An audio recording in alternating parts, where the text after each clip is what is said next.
Fabien Galtier a publié une vidéo, un clip avec toutes les images et les erreurs d'arbitrage de Ben O'Keefe pendant le quart de finale de la Coupe du Monde. T'imagines un peu le scandale, toi? C'est pas le genre de la maison. Pourtant, Rassi Erasmus, il y a un an, quand il a perdu contre la France au Stade de France en 2022, il a publié un clip avec toutes les erreurs de Wayne Barnes. La famille de Wayne Barnes s'est fait menacer par des supporters sud-africains qui n'étaient pas contents. Sur le moment, j'ai pas fait attention, je me suis juste dit c'est naze de faire ça. Là, une semaine avant le match, il explique dans la presse que parfois les Français simulent, notamment lorsqu'il y a une situation litigieuse sur les plaquages hauts. En gros, ça veut juste dire Ben O'Keefe, sois vigilant, les Français ils trichent. Ils le font bien, mais ils trichent. Si on lit entre les lignes, ça pourrait être un petit peu interprété de la manière suivante. Bonjour monsieur l'arbitre, je vous encourage à être vigilant. Tu vas avoir le droit à la même chose que Wayne Barnes il y a un an. Et encore, c'était un match amical. Les arbitres, ils sont impartiaux, j'ai aucun doute là-dessus. Il n'y a pas un arbitre qui rentre sur le terrain en disant je vais faire gagner telle équipe. Mais si toi, tu as arbitré ce quart de finale de la Coupe du Monde entre la France et l'Afrique du Sud, tu repenserais pas à ton collègue dont la femme et les enfants se sont fait menacer par des supporters qui n'étaient pas contents? Attention, c'est pas Rassi Erasmus qui a menacé qui que ce soit. Lui, il a juste publié un clip. Et évidemment, il condamne toutes ces formes de menaces et de violence, mais il a quand même publié le clip. Et je pense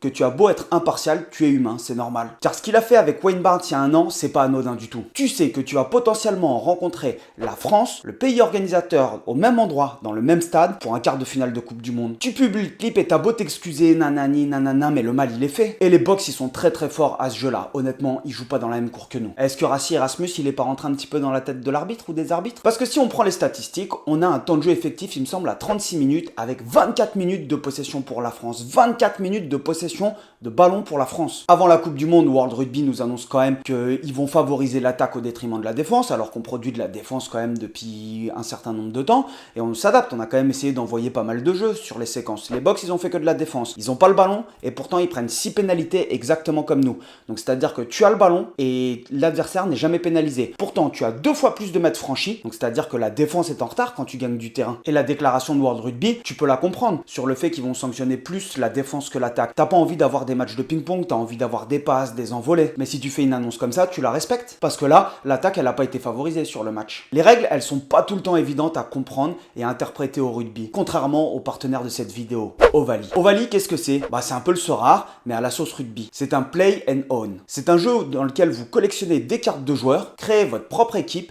et vous remportez et gagnez des récompenses dans la vie réelle. Par saison, vous avez 100 cartes communes, 20 cartes rares, 5 très rares et une unique. Sur la base de leurs statistiques réelles et de celles de leur performance du week-end, vos joueurs marquent des points. Il y a un classement qui vous permet de débloquer des jetons, des nouvelles cartes et, dans la vie réelle, des billets pour les matchs et des produits dérivés. Par exemple, en créant ton équipe, si tu choisis le bon joueur, il y a 2 places en jeu pour la petite finale de la Coupe du Monde de rugby. Et pour ajouter du réalisme à tout ça, Ovaly dispose des licences officielles de 3 ans, plus 6 en option pour le MLR, le Top 14 et la Pro D2.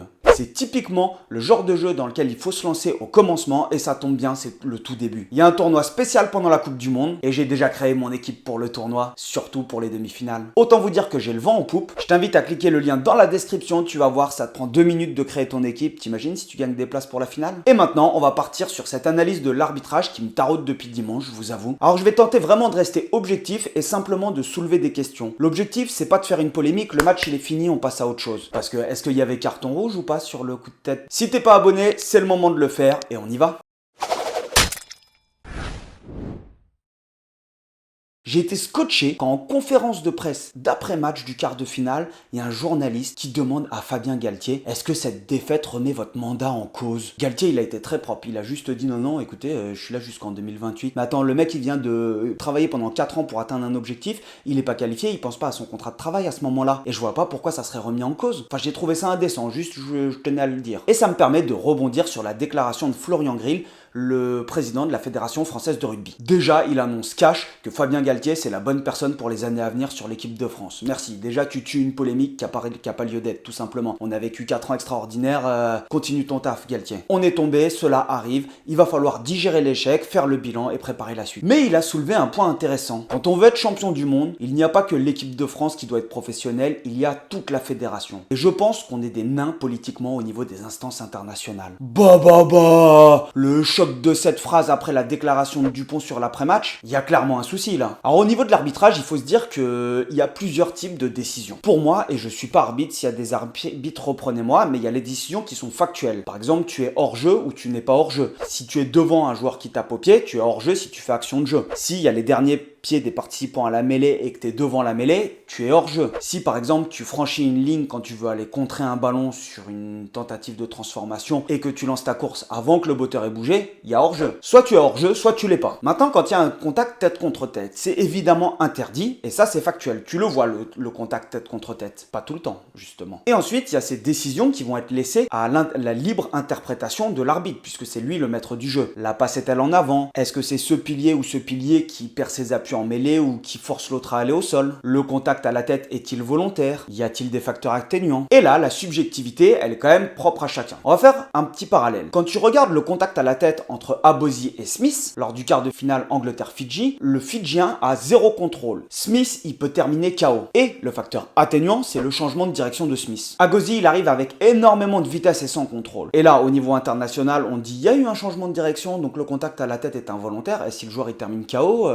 enfin, je suis désolé, c'est dangereux pour la sécurité des joueurs. En top 14, tu te poses pas de questions, c'est rouge direct, mais pas au niveau international. Passons à celui de Etzebeth sur Antonio. Antonio fait 1m95, il a pas beaucoup de vitesse, c'est un endroit qui est relativement plus dense, c'est pas les appuis de Smith, hein, son changement de direction, c'est clair. Etzebeth a largement le temps de se baisser. Il ne se baisse pas, il y a un contact tête contre tête. Et pour moi, c'est deux cartons rouges, mais qui n'ont pas la même valeur. À la limite, celui de Etzebeth peut rester jaune, mais celui de Agosi, c'est rouge. Et ça, c'est mon interprétation. Comme toi, tu vas avoir la tienne, comme les arbitres vont avoir la leur. Ce qui me chagrine un petit peu, c'est le manque de cohérence vis-à-vis de la subjectivité sur des mêmes actions de la part de différentes personnes du corps arbitral. Il faut savoir une chose importante, on va passer maintenant à l'action de Jonathan Danty. C'est que le TMO, il peut intervenir pour donner des informations à l'arbitre, et notamment sur le jeu déloyal ou dangereux. S'il y a une perte d'appui dans un ruck, qu'il y a un joueur qui pose la main au sol et que l'arbitre de champ ne le voit pas, le TMO, il me semble, corrigez-moi si je me trompe dans les commentaires, mais qu'il ne peut pas appeler l'arbitre pour lui dire « Attention, il y a un joueur qui a perdu un appui et qui a mis un genou au sol dans le ruck. » Sinon, il y aurait des appels tout le temps. Ça, c'est à l'arbitre de le voir. L'arbitre et ses assesseurs, évidemment. En revanche, quand tu perds tes appuis et que tu viens sécher un joueur au sol, ça, c'est dangereux. Et tu te dois de le signaler. Et ce qui est dérangeant, c'est que le TMO, il a toutes les images. Au même titre que le réalisateur. Donc, le TMO a des informations que nous, en tant que public, nous n'avons pas. On a uniquement la vision du réalisateur. On en a parlé notamment sur l'essai de Lowe pendant le Irlande-France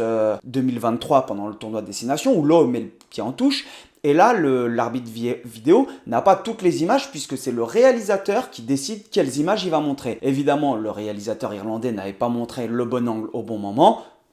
C'est fini. Sujet enterré, ça fait polémique à l'époque, maintenant on est passé à autre chose. Le problème, il doit être réglé pour la Coupe du Monde. Alors le TMO, pour pouvoir appeler l'arbitre de champ, il faut qu'il ait quelque chose de clair et évident à signaler. Il ne peut pas signaler une suspicion de jeu déloyal. C'est-à-dire que tu dois voir le contact tête contre tête de façon claire et évidente avec des images. Tu ne dois pas supposer qu'il y a eu un contact. Et c'est ça qui est le plus dérangeant sur cette action, c'est que le contact tête contre tête, il n'est pas évident. Il y a toujours une cuisse, un joueur ou quelque chose qui obstrue la vision des caméras. Éventuellement, de haut, on peut réussir à l'apercevoir, mais c'est tellement loin que ça n'a pas l'air clair, net et évident. Mais au bout d'un moment, il faut garder un minimum de lucidité. À première vue, sur une première lecture en temps réel avec les images auxquelles on a accès, Danty vient pour contester. Il se fait nettoyer, il est allongé au sol. Il perd ses appuis, il a plus le droit de jouer le ballon, ça c'est sûr. Et même lui, il essaye pas de le jouer. Il n'est donc pas une menace pour l'attaque. Et là, on voit Dutoit qui plonge littéralement sur lui au sol, qui vient le déblayer alors que c'est pas une menace. Et il arrive la tête la première. Ah ouais, si tu vois ça, tu te dis, ok, c'est sûr, en fait, il est venu, c'est un attentat. Alors si on fait un petit peu plus attention, on va s'apercevoir d'une chose, c'est que le ballon gicle du ruck. Et ça a son importance. Parce que il gicle du ruck, et si tu regardes Dutoit, il arrive la tête baissée et les mains pour se saisir du ballon. Il ne vient pas pour déblayer. Il vient pour se saisir du ballon. Il rate le ballon, perd ses appuis, et là, il y a la suspicion de tête contre tête. Et c'est toute la différence, c'est qu'il veut saisir du ballon. Maintenant, il n'a pas la maîtrise de son corps, et il plonge sur un joueur au sol. Plonger sur un joueur au sol qui a le ballon, tu n'as pas le droit, mais tu n'as pas le droit non plus de plonger sur un joueur qui n'a pas le ballon. Mais à la différence, là, il ne veut pas plonger, il essaye juste de se saisir du ballon, il n'y arrive pas. Et ça, on appelle ça un accident de jeu. J'ai posé la question à un arbitre qui m'a dit non, dans ces cas-là, c'est jeu. Et c'est donc en fait cette méconnaissance connaissance du règlement qui nous pousse aussi, nous, en tant que supporters, à se dire ouais, c'est mal arbitré, il y aurait dû avoir carton. Parce que quand un arbitre te dit bah non, s'il essaye de saisir du ballon qui tombe et qu'il y a un tête contre tête, c'est un accident de jeu et il n'y a pas de carton. Et c'est d'autant plus dur à accepter parce que même moi, en fait, pour moi, même si c'est accident de jeu, dès qu'il y a un tête contre tête, il doit y avoir quelque chose. Et en fait, non, c'est pas le cas. C'est simplement quand il y a une suspicion de jeu déloyal. Et là, il n'y a pas de suspicion de jeu déloyal. Et en fait, moi, ma première réaction, ça a été de dire, le TMO, il peut au bout d'un moment prendre ses couronnes et s'est appelé. Et dire, ok, il y a un jeu déloyal. Il peut se tromper. Si l'arbitre TMO se trompe, c'est pas grave. Mais au moins, sur la sécurité des joueurs, c'est important. Et je dis pas qu'il aurait pris rouge, parce que je le pense sincèrement que c'est pas volontaire. J'ai vu passer beaucoup de commentaires qui disent, non, mais de toute façon, il a ciblé Danty, il se l'est déjà fait une fois, il voulait se le faire 2 fois, etc.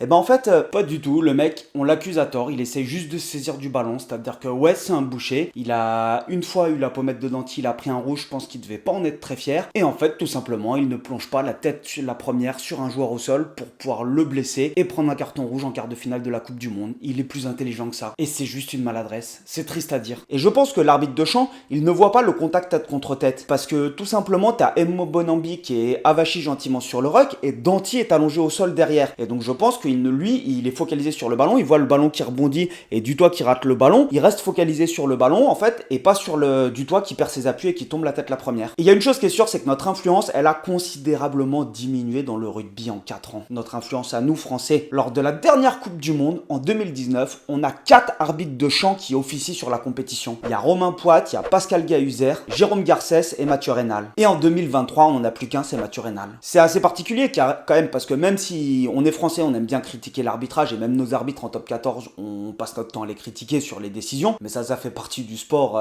malheureusement. Mais je pense quand même que le top 14 est sûrement l'un des championnats les plus relevés au monde, voire le plus relevé. C'est nos arbitres qui officient dedans et nos arbitres ne sont pas invités au niveau international. Et c'est la question que je me pose. Florian Grill qui nous a annoncé que ouais, on va faire quelque chose pour structurer la fédération et monter au board de World Rugby. Ben moi je suis pour, parce que c'est ça dont on a besoin en fait pour pouvoir avoir peut-être un seuil de tolérance sur certaines actions qui est moins grand. Bah ouais, faut le faire. Mais je pensais pas que le rugby était autant politique. Grosse force au rugby français et oublie pas de lâcher ton petit pouce bleu. Allez, topette l'ami.